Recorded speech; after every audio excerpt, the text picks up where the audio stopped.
Oi, gente, bem-vindo ao canal Filosofando com Gabi. Eu sou a Gabi e hoje a gente vai falar sobre o filósofo John Locke.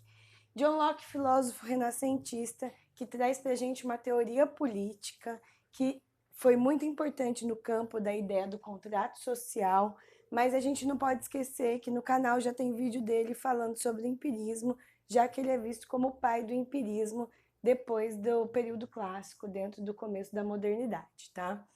O que a gente tem que falar sobre John Locke e o contrato social? Locke ele desenvolve uma teoria política no livro que chama Dois Tratados sobre o Governo. Esse livro é lançado em 1690.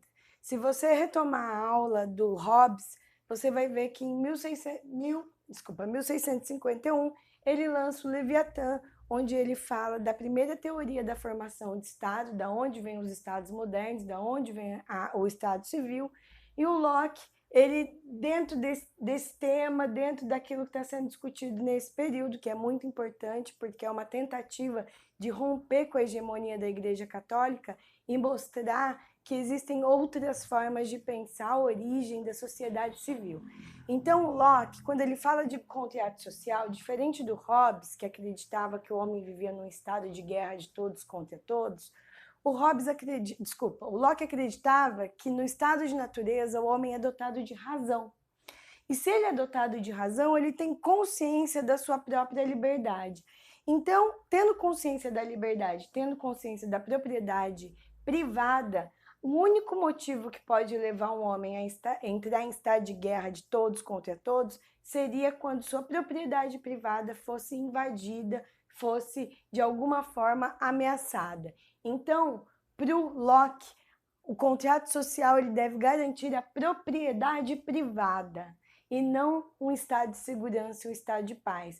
Porque se a propriedade privada for garantida, naturalmente esse estado de segurança e de paz vai se fazer. Então, o que ele acreditava? Diferente do Hobbes, o homem no estado de natureza é mau, para o Locke, o homem no estado de natureza ele é consciente, ele é racional e ele pode sim se tornar mal, ele pode entrar num estado de guerra caso algumas coisas aconteçam, como a natureza não é abundante. Então, tudo que a natureza oferece, de repente, entra em estado de escassez.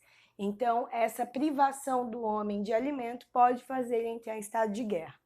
A lei natural, se for aplicada de forma desproporcional, então eu tenho direito à propriedade privada, você tem, todos têm. Só que isso tem que ser distribuído de uma forma justa, onde não exista necessariamente um extrapolando ou subjugando o outro.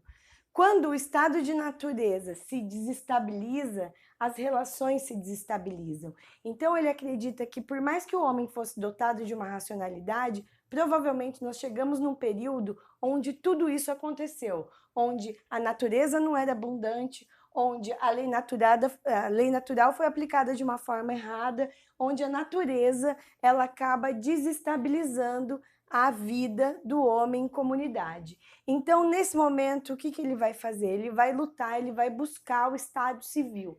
O que é o Estado civil para o Locke? O que deve acontecer? Deve existir um poder superior, esse poder superior deve ser levantado, eleito, elegido pelo povo. Então, o povo deve escolher quem vai ser o seu soberano. Nesse estado civil, a racionalidade é o que toma conta, é o que vai prevalecer, e tudo isso vai sempre respeitar, no pensamento teórico político do Locke, que a lei da natureza vai garantir sempre a propriedade privada. Então, qual é a ideia? Se por acaso a gente perceber que a propriedade privada não está sendo garantida, nós, enquanto cidadãos, enquanto povo, temos direito de destituir do poder aquele soberano que deve sempre trabalhar dentro da lei da natureza. Isso é uma novidade, porque propriedade privada para o Locke trabalha em três conceitos: a vida, o homem, desde que ele nasce, ele tem direito à vida, desde que ele nasce no estado de natureza, ele é livre, e desde que ele nasce, tudo que ele constrói com seu corpo enquanto força de trabalho é dele. Portanto, a ideia da propriedade privada, que é a vida, a liberdade e os bens que ele faz com a sua força de trabalho, são anteriores ao Estado Civil. Então, ele vai dizer que a lei positiva sempre vai derivar de uma lei natural. Então, se a gente tem direito hoje numa sociedade, no Estado Civil, é porque esse direito já era nosso lá no estado de natureza. Então, o Locke ele vai definir o Estado como algo que não deveria ser centralizador. Porque se a gente tem um rei, se a gente tem um poder absoluto, essa pessoa pode achar que ela tem mais direito dentro das propriedades, dentro da liberdade, dentro da minha vida, no que diz respeito à minha vida, mais do que eu mesma. Então, o que ele vai dizer? O poder não pode ser centralizado e o poder ele deve proteger o cidadão, o povo, sem interferir na sua liberdade.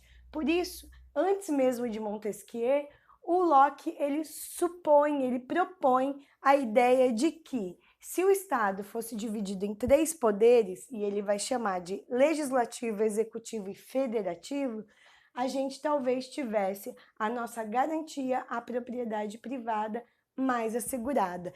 Poder legislativo, lei positiva, é pegar a lei natural, aquilo que a gente tem no estado de natureza, e transformar em lei positiva, numa regra, numa norma. O executivo deve executar essa lei e o federativo devia ser responsável somente pelas relações exteriores.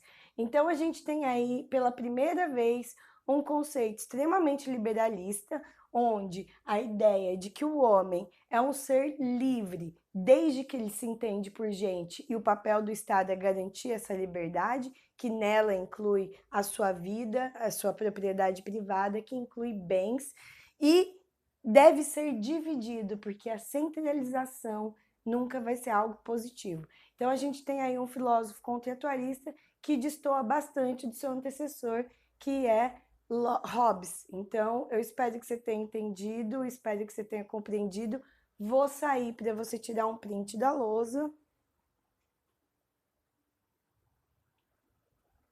Se gostou, deixa um like, compartilha, se inscreve no canal e semana que vem a gente tem um vídeo novo. Tchau!